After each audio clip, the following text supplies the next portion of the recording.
درس کا عنوان ہے فتنوں کے دور میں عبادت پر جم جاؤ۔ فتنہ کسے کہتے ہیں؟ فتنہ یہ عربی زبان کا لفظ ہے۔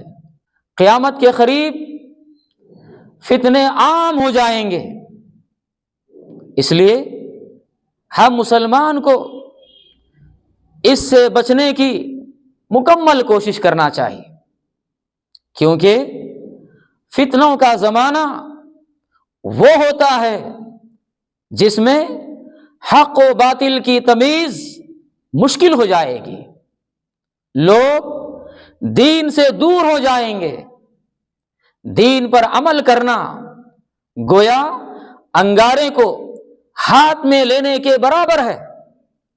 بھائیو، فتنے کی چند اقسام ہیں۔ نمبر 1، عقیدے کا فتنہ، جیسے الحاد، بدعات، گمراہ فرقے۔ نمبر 2، مال اور دولت کا فتنہ، جیسے دنیا کی محبت، حرام کمائی۔ نمبر 3، جنس و شہوت کا فتنہ، جیسے زنا، بے حیائی، فحاشی۔ نمبر 4، ظلم و فساد کا فتنہ، گالی گلوچ، لڑائی جھگڑے، فرقہ واریت۔ نمبر 5، علم کا فتنہ، جیسے علماء سوء، گمراہ علماء، باطل نظریات کی ترویج۔ بھائیوں، اس دور فتن میں ہم مسلمان کیا کریں؟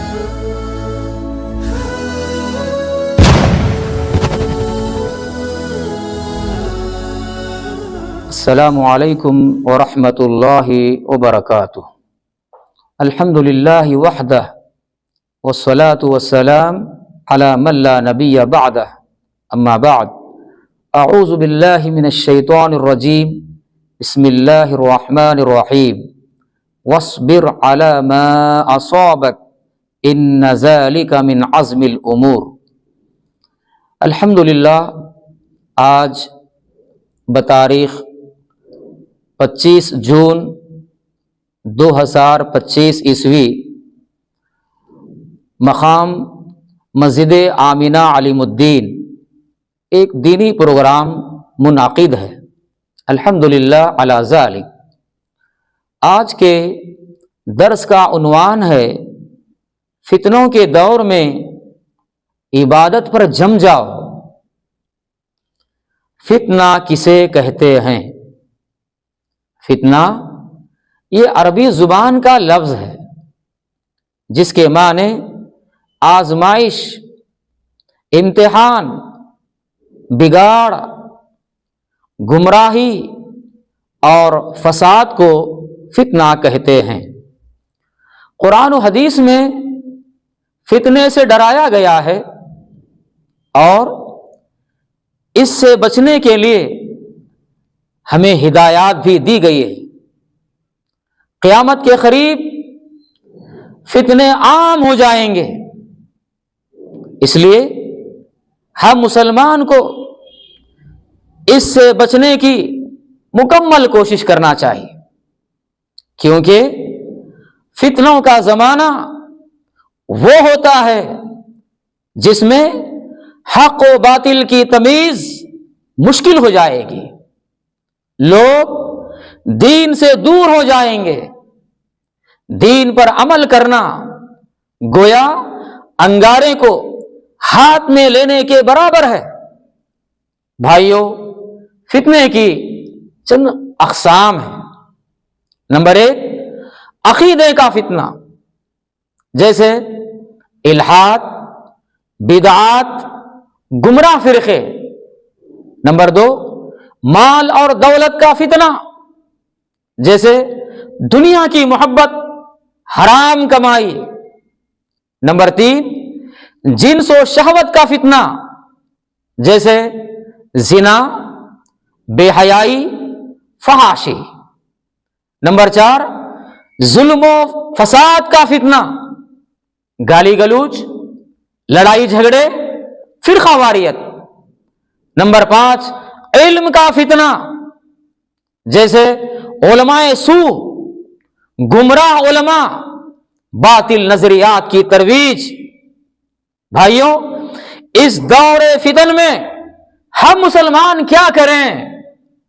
ہم سب کو چاہیے کہ ہم سب اللہ کی عبادت پر جم جائیں۔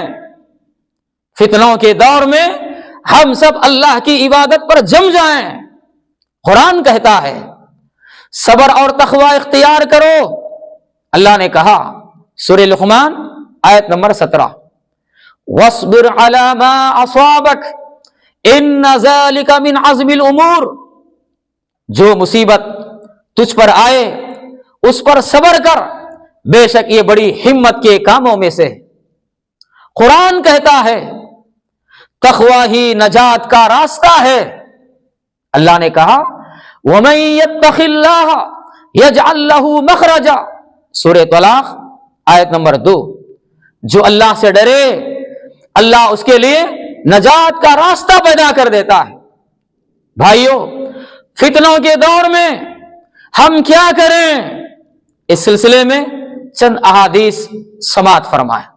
نمبر 1، فتنوں کے زمانے میں ہم دین پر استقامت اختیار کریں۔ ترمذی کی روایت ہے، پیارے نبی صلی اللہ علیہ وسلم نے فرمایا لوگوں پر ایک ایسا وقت آئے گا جو اپنے دین پر قائم رہے گا، وہ ایسا ہوگا جیسے ہاتھ میں انگارہ پکڑا ہوا ہے۔ فتنوں سے بچنے کے لیے دعائیں بتائی گئی ہیں۔ صحیح مسلم کی روایت، پیارے نبی صلی اللہ علیہ وسلم نے فرمایا ظاہر اور باطن فتنوں سے اللہ کی پناہ طلب کرو۔ فتنوں کے وقت خاموشی بہتر ہے۔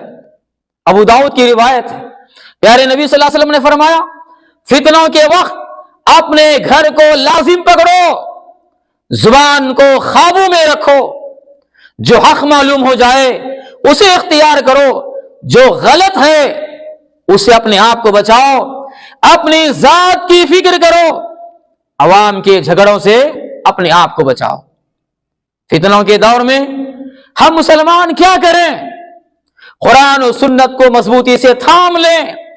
فتنوں میں نجات اور کامیابی صرف قرآن اور سنت پر عمل کرنے سے ممکن ہے۔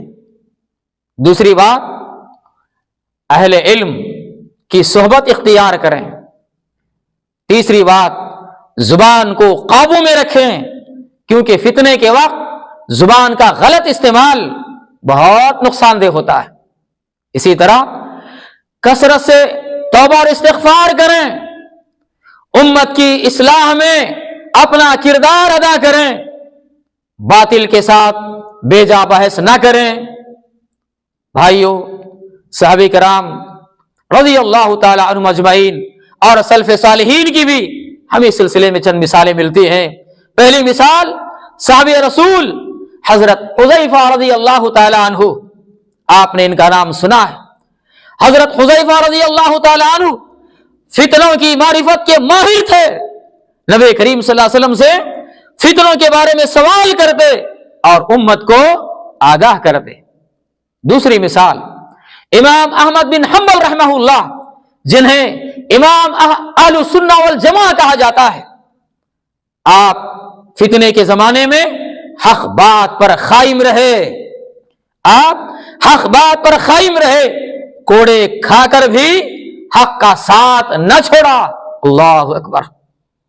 آخر میں اللہ سے دعا کرتا ہوں کہ اللہ تعالیٰ ہم سب کو فتنوں سے اللہ تو ہم سب کی حفاظت فرمائے۔ اللہ ہر قسم کی گمراہیوں سے اللہ تو ہم سب کی حفاظت فرمائے۔ آمین۔ وآخر دعوانا ان الحمد للہ رب العالمین، والسلام علیکم ورحمۃ اللہ وبرکاتہ۔ اس ویڈیو کو آپ اپنے رشتہ دار اور دوست احباب کے ساتھ ضرور شیئر کریں اور سبسکرائب کریں اور بیل آئیکن کو دبانا نہ بھولیں، تاکہ مزید آنے والی ویڈیوز وقتاً فوقتاً آپ کے لیے اپلوڈ کرتے ہیں، آپ اس سے مستفید ہوتے ہیں۔ جزاک اللہ خیر، والسلام علیکم ورحمۃ اللہ وبرکاتہ۔